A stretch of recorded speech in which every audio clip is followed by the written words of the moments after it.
ಬುದ್ಧಿ ಇದ್ದವರು ಇದನ್ನ ಯುದ್ಧವನ್ನ ಗೆಲ್ತಾರೆ, ಗುಣ ಇದ್ದವರು ಹೃದಯನ ಗೆಲ್ತಾರೆ, ತಾಳ್ಮೆ ಇದ್ದವರು ಜಗತ್ತನ್ನೇ ಗೆಲ್ತಾರೆ.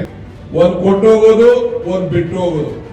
ಡಿ ಕೆ ಶಿವಕುಮಾರ್ ಬಾಯಿಂದ ತ್ಯಾಗದ ಮಾತುಗಳು ಬರುತ್ತೆ, ಯುದ್ಧದ ಮಾತುಗಳು ಬರುತ್ತೆ, ಬಿಟ್ಟು ಕೊಡುವ ಮಾತುಗಳು ಬರುತ್ತೆ ಅಂದರೆ ಅದು ಯಾವಾಗಲೂ ಹೋಲಿಕೆ ಆಗೋದು ಸಿದ್ದರಾಮಯ್ಯನವರಿಗೆ. ಒಂದೇ ವೇದಿಕೆಯಲ್ಲಿ ಸಿದ್ದರಾಮಯ್ಯನವರು ಹಾಗೆ ಡಿ ಕೆ ಶಿವಕುಮಾರ್ ಇದ್ದಾಗಲೇ ಈ ಮಾತುಗಳನ್ನು ಯಾವುದೇ ಸಂದರ್ಭಕ್ಕೆ ಹೋಲಿಕೆ ಮಾಡದೆ ತೇಲಿಸಿ ಹೇಳ್ತಾರೆ ಅಂದರೆ ಅಲ್ಲಿ ಯಾಕೋ ಈ ಮಾತನ್ನು ಸಿದ್ದರಾಮಯ್ಯನವರಿಗೆ ಹೇಳ್ತಾ ಇದ್ದಾರಾ, ಅಧಿಕಾರ ಬಿಟ್ಟುಕೊಡಿ ಅಂತ ಹೇಳ್ತಾ ಇದ್ದಾರಾ, ಈ ಪ್ರಶ್ನೆಗಳು ಮೂಡ್ತವೆ. ಯಾಕಂದರೆ ಅವರು ಮಾತಾಡ್ತಾ ಇರುವ ಫ್ಲೋನಲ್ಲಿ ಎಲ್ಲೂ ಕೂಡ ಅವರು ಆಡಿದ ಮಾತಿಗೂ ಅಥವಾ ಸಂದರ್ಭಕ್ಕೂ ಅವರು ಸರಿಯಾಗಿ ಹೋಲಿಕೆನೇ ಮಾಡೋದಿಲ್ಲ. ಸುಮ್ಮನೆ ಕೆಲವು ವಿಚಾರಗಳನ್ನು ಹೇಳ್ತಾರೆ. ಅದೇನು ಅಂದರೆ ಬುದ್ಧಿ ಇದ್ದವನು ಯುದ್ಧವನ್ನು ಗೆಲ್ತಾನೆ, ಆದರೆ ತಾಳ್ಮೆ ಇದ್ದವನು ಜಗತ್ತನ್ನೇ ಗೆಲ್ತಾನೆ ಅಂತ. ಹಾಗೆ ಕೊಟ್ಟು ಹೋಗೋದು ಬಿಟ್ಟು ಹೋಗೋದು ಅಂತಿದೆ. ಆ ರೀತಿ ಮಾಡಬೇಕು ಅಂದರೆ ಕೊಟ್ಟು ಹೋದರೆ ಒಳ್ಳೆಯ ಮೌಲ್ಯವನ್ನು ಬಿಟ್ಟು ಹೋದ ಹಾಗೆ ಅನ್ನೋ ರೀತಿ. ಅಂದರೆ ಅಧಿಕಾರವನ್ನು ಬಿಟ್ಟು ಕೊಡಬೇಕು, ಕೊಟ್ಟು ಬಿಡಬೇಕು. ಇದನ್ನು ಬಹಳ ಸಾರಿ ಇತ್ತೀಚೆಗೆ ಹೇಳೋಕ್ಕೆ ಶುರು ಮಾಡಿದ್ದಾರೆ ಡಿ ಕೆ ಶಿವಕುಮಾರ್. ಕಳೆದ 1-2 ಬಾರಿ ಇದನ್ನು ಹೇಳಿದ್ದಾರೆ. ಇವತ್ತು ವಿಜಯಪುರದ ವೇದಿಕೆಯಲ್ಲಿ ಸಿದ್ದರಾಮಯ್ಯನವರು ಇದ್ದಾಗಲೇ ಈ ಮಾತನ್ನು ಹೇಳಿದರು. ಪಕ್ಷ ಅಧಿಕಾರಕ್ಕೆ ಬರೋದು, ಅಧಿಕಾರಕ್ಕೆ ತಂದವರು ನೀವು, ಆ ರೀತಿ ಎಲ್ಲ ಹೇಳ್ತಾ, ಆದರೂ ತಾಳ್ಮೆ ಇದ್ದವನು ಜಗತ್ತನ್ನೇ ಗೆಲ್ತಾನೆ, ನಾನು ತಾಳ್ಮೆಯಿಂದ ಇದ್ದೀನಿ, ನಾನು ಅಧಿಕಾರವನ್ನು ಕೇಳ್ತಾ ಇಲ್ಲ, ಅದನ್ನು ಕೊಟ್ಟು ಹೋಗೋರು ಕೊಟ್ಟು ಹೋಗಬೇಕು, ಆಗ ಒಳ್ಳೆ ಮೌಲ್ಯವನ್ನು ಬಿಟ್ಟು ಹೋದಾಗುತ್ತೆ ಅನ್ನೋ ಅರ್ಥದಲ್ಲಿ ಮಾತಾಡ್ತಾ ಇದ್ದಾರೆ. ಇದು ಚರ್ಚೆಗೆ ಗ್ರಾಸ ಆಗ್ತಾ ಇದೆ. ಬಹಳ ಪ್ರಮುಖವಾಗಿ ಇನ್ನೇನು ಜನವರಿ 15 ಸಂಕ್ರಾಂತಿಯ ನಂತರ ಒಂದು ಸಂಕ್ರಮಣ ಘಟ್ಟ ಆವತ್ತು ಉತ್ತರಾಯಣದಿಂದ ದಕ್ಷಿಣಾಯಣಕ್ಕೆ, ಆಗ ಅಧಿಕಾರ ಕೂಡ ತಿರುಗಬೇಕು ಅನ್ನೋದು ಡಿ ಕೆ ಅವರ ಆಸೆ. ಈ ಬಜೆಟನ್ನು ನಾನೇ ಮಂಡಿಸಬೇಕು, ಸಿದ್ದರಾಮಯ್ಯನವರು ಏನಾದರೂ 17ನೇ ಬಜೆಟನ್ನು ಮಂಡಿಸಿದರೆ ನನಗೆ ಅಧಿಕಾರಕ್ಕೆ ಮಣ್ಣು ಹಾಕಿದಾಗೇನೆ ಅನ್ನೋದು ಡಿ ಕೆ ಶಿವಕುಮಾರ್ ಅವ್ರಿಗೂ ಗೊತ್ತು. ಅವರ ಮುಖದಲ್ಲಿ ಅಷ್ಟೊಂದು ನಗು ಇಲ್ಲ. ಸಿದ್ದರಾಮಯ್ಯನವರು ಪಕ್ಕದಲ್ಲಿದ್ದಾಗ ಡಿ ಕೆ ಶಿವಕುಮಾರ್ ನಗ್ತಾ ಇಲ್ಲ, ತುಂಬ ಸೀರಿಯಸ್ ಆಗಿದ್ದಾರೆ. ಮೊದಲಿದ್ದಷ್ಟು ಲಘುವಾಗಿಲ್ಲ. ಯಾಕಂದರೆ ಆ ಒಂದು ಒಪ್ಪಂದ ಏನಾಗಿತ್ತೋ ಗೊತ್ತಿಲ್ಲ. ಆದರೆ ಅಧಿಕಾರ ಬಿಟ್ಟು ಕೊಡೋದಕ್ಕೆ ಕನಿಷ್ಠ 2 ವರ್ಷ ಆದಮೇಲಾದರೂ ಬಿಟ್ಟು ಕೊಡಬೇಕಿತ್ತಲ್ಲ. 2.5 ವರ್ಷದಲ್ಲಂತೂ ಬಿಟ್ಟು ಕೊಡಲಿಲ್ಲ. ಇನ್ನು 2 ವರ್ಷ ಇರುವಾಗ, 3 ವರ್ಷ ಆಗಿ ಇನ್ನು 2 ವರ್ಷ ಇರುವಾಗಾದರೂ ಅಷ್ಟನ್ನಾದರೂ ಬಿಟ್ಟು ಕೊಡಲಿ ಅನ್ನೋದು ಡಿ ಕೆ ಅವರ ಮನಸ್ಸಿನ ಒಳಗಿದೆ. ಅದು ಮುಖದಲ್ಲಿ ಕಾಣಿಸ್ತಾ ಇದೆ. ಅವರು ವಿಜಯಪುರದ ಕಾರ್ಯಕ್ರಮದಲ್ಲಿರಲಿ, ದೀಪ ಹಚ್ಚುವಾಗಿರಲಿ, ಸಿದ್ದರಾಮಯ್ಯನವರಿದ್ದಾಗ ಅವ್ರ ಮುಖದಲ್ಲಿ ನಗು ಇಲ್ಲ, ತುಂಬ ಸೀರಿಯಸ್ ಆಗಿರ್ತಾರೆ. ಒಂಥರ ಕೋಪ, ಬೇಸರ ಇದ್ದ ಕಾಣಿಸುತ್ತೆ ಅವ್ರ ಮುಖ ನೋಡಿದರೆ. ಡಿ ಕೆ ಶಿವಕುಮಾರ್ ಸಹಜವಾಗಿ ಸ್ವಲ್ಪ ಲಘುವಾಗಿರ್ತಾರೆ, ಗಂಭೀರ ಜೊತೆಗೆ ಲಘು ಇದೆರಡೂ ಇರುತ್ತೆ. ಆದರೆ ಸಿದ್ದರಾಮಯ್ಯನವರು ಇದ್ದಾಗ ಯಾಕೋ ಅಷ್ಟೊಂದು ಲಘುತನವನ್ನು ಇತ್ತೀಚೆಗೆ ತೋರಿಸ್ತಾ ಇಲ್ಲ. ಮೊದಲಿದ್ದ ಆ ಹಗುರವಾದಂಥ ಭಾವನೆ ಇಲ್ಲ. ಯಾಕೋ ನಂಗೆ ಸಿಗಬೇಕಾಗಿದ್ದು ಸಿಕ್ಕಿಲ್ವಲ್ಲ, ಕೊಡಬೇಕಾಗಿದ್ದನ್ನು ಕೊಟ್ಟು ಹೋಗ್ತಾ ಇಲ್ಲ ಅನ್ನೋದನ್ನು ಪ್ರಶ್ನೆ ಮಾಡ್ತಾ ಇದ್ದಾರೆ ಮಾತುಗಳಲ್ಲಿ ಡಿ ಕೆ ಶಿವಕುಮಾರ್ ಅಂತ ಅನ್ನಿಸ್ತಾ ಇದೆ ಅವರ ಆ ಮಾತುಗಳನ್ನು ನೋಡಿದರೆ. ಸಿದ್ದರಾಮಯ್ಯನವರು ಈಗಾಗಲೇ ಹೇಳಿದ್ದಾರೆ, ನಾನು ಬಜೆಟ್ಗೆ ತಯಾರಿ ಶುರು ಮಾಡ್ತೀನಿ, ಸಂಕ್ರಾಂತಿ ಆಗಲಿ ಅದಾದಮೇಲೆ ಶುರು ಮಾಡ್ತೀನಿ ಅಂತ. ಅಲ್ಲಿಗೆ ಡಿ ಕೆ ಶಿವಕುಮಾರ್ ಅಧಿಕಾರದ ಕನಸಿಗೆ ಎಳ್ಳು ನೀರು ಬಿಟ್ಟ ಹಾಗೇನಾ? ಈ ಪ್ರಶ್ನೆಯನ್ನು ಹೈಕಮಾಂಡ್ ಮುಂದೆ ಡಿ ಕೆ ಶಿವಕುಮಾರ್ ಇಟ್ಟು ನನಗೆ ಯಾವಾಗ ಅಧಿಕಾರ ಅಂತ ಪಟ್ಟು ಹಿಡಿಯೋದಕ್ಕೆ ಹೋಗ್ತಾರಾ? ಇನ್ನು ಕೆಲವು ದಿನಗಳಿದೆ, ಏನಾದರೂ ನಡೆಯುತ್ತಾ? ನಮಗದು ನಡೆಯೋದ್ರಿಂದ ಆಗಬೇಕಾಗಿರೋದು ಮಾಧ್ಯಮಗಳಿಗೇನೂ ಇಲ್ಲ, ಆದರೆ ಜನರಿಗೆ ಅದರಿಂದ ಸಮಸ್ಯೆಗಳಾಗಬಾರ್ದಲ್ವ.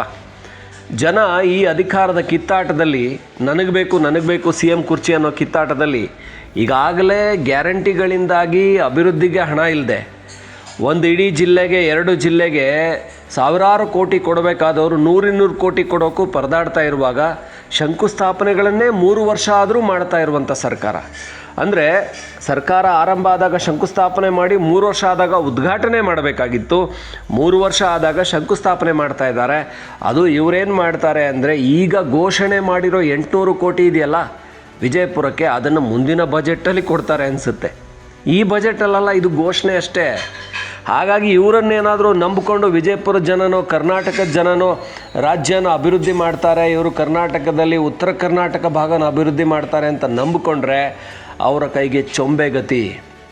ಇದರಿಂದ ಅಧಿಕಾರದ ಕಿತ್ತಾಟ, ಈ ಒಂದು ಸಿದ್ಧಾಂತದ ತತ್ವದ ಮಾತುಗಳನ್ನು ನೋಡ್ತಾ ಇದ್ದರೆ ಸಿದ್ದರಾಮಯ್ಯನವರೇ ಅಧಿಕಾರ ಬಿಟ್ಟು ಕೊಡಿ, ನಿಮ್ಮದು 3 ವರ್ಷ ಆಗಿದೆ, ನಿಮ್ಮದು 8 ವರ್ಷ ಆಗಿದೆ, ನೀವು ದೇವರಾಜ ಅರಸು ದಾಖಲೆ ಮುರಿದಿದ್ದು ಆಯಿತು, ಇನ್ಯಾಕೆ ನಿಮಗೆ ಅಧಿಕಾರ?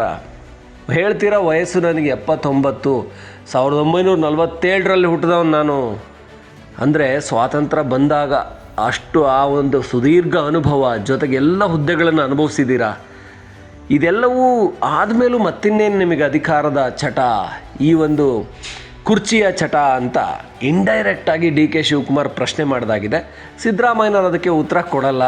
ಅವರು ಏನು ಬೇಕೋ ಅದನ್ನು ಪಡ್ಕೊಳ್ಳುವಂಥ ವ್ಯಕ್ತಿ. ಅವರು ಕೊಟ್ಟು ಹೋಗೋರು ಅಲ್ಲ, ಬಿಟ್ಟು ಹೋಗೋರು ಅಲ್ಲ ಅಂತ ಅನ್ನಿಸ್ತಾ ಇದೆ. ಮುಂದಿನ ದಿನಗಳು ಜನವರಿ 15 ಸಂಕ್ರಾಂತಿ 14ರ ನಂತರ ಹೇಗಿರುತ್ತೋ ಗೊತ್ತಿಲ್ಲ. ಎಲ್ಲ ಧರ್ಮದವ್ರಿಗೂ ಕೂಡ ಇಲ್ಲಿ ಸಮಾನತೆಯನ್ನ ಕಾಣುವಂತ ಒಂದು ದೊಡ್ಡ ಶಕ್ತಿ ಇದೆ. ಇವತ್ತು ಬುದ್ಧಿ ಇದ್ದವರು ಇದನ್ನ ಯುದ್ಧವನ್ನ ಗೆಲ್ತಾರೆ, ಗುಣ ಇದ್ದವರು ಹೃದಯನ ಗೆಲ್ತಾರೆ. ಆದ್ರೆ ಹೃದಯ ಬೈ ಆದರೆ ತಾಳ್ಮೆ ಇದ್ದವರು ಜಗತ್ತನ್ನೇ ಗೆಲ್ತಾರೆ. ಹಂಗೆ ಇವತ್ತು ಶ್ರೀಗಳು, ಅನೇಕ ಶ್ರೀಗಳು ಈ ಬಸವಣ್ಣನ ನಾಡಿನಲ್ಲಿ ಎಲ್ಲ ಧರ್ಮ, ಎಲ್ಲ ಜಾತಿಗೂ ಕೂಡ ಸರ್ವರಿಗೂ ಒಗ್ಗಟ್ಟಿನಿಂದ ನಮ್ಮ ಕುವೆಂಪುರವರು ಹೇಳಿದಂಗೆ ಇದೊಂದು ಬಿಜಾಪುರ ಮತ್ತು ಬಾಗಲಕೋಟೆ ಜಿಲ್ಲೆ ಇದೊಂದು ಶಾಂತಿಯ ತೋಟ.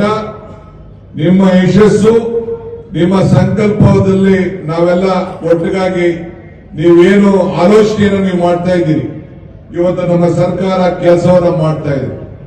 ಅನೇಕ ಮಠಮಾನ್ಯಗಳು ಕೂಡ ಇವತ್ತು ಎಲ್ಲ ಧರ್ಮದವರು ಕೂಡ ಸಮಾನತೆಯನ್ನ ಇವತ್ತು ಮಾಡಿಕೊಂಡು ಇದೊಂದು ಧಾರ್ಮಿಕ ಮತ್ತು ಸಾಂಸ್ಕೃತಿಕ ಕೇಂದ್ರ ಅಂತೇಳಿ ನಾನು ಭಾವಿಸ್ಕೊಂಡಿದ್ದೇನೆ.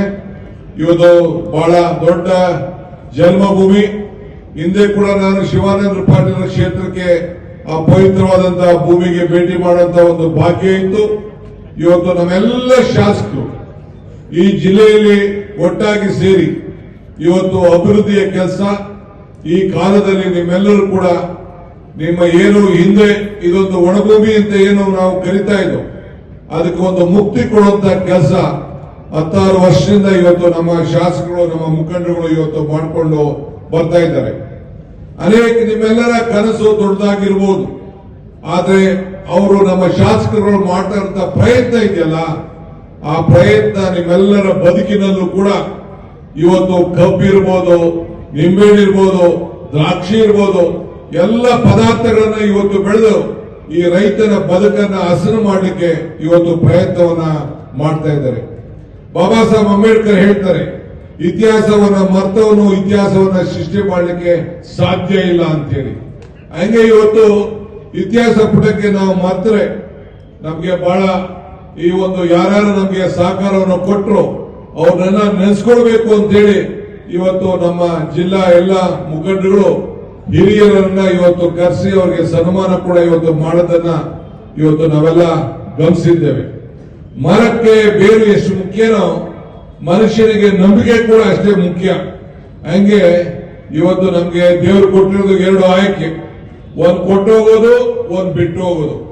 ಆದ್ರಿಂದ ಇವತ್ತು ನಾವೆಲ್ಲ ಈ ಸಂದರ್ಭದಲ್ಲಿ ನಮ್ಮ ಸರ್ಕಾರಕ್ಕೆ ಇದ್ದಂತ ಸಂದರ್ಭದಲ್ಲಿ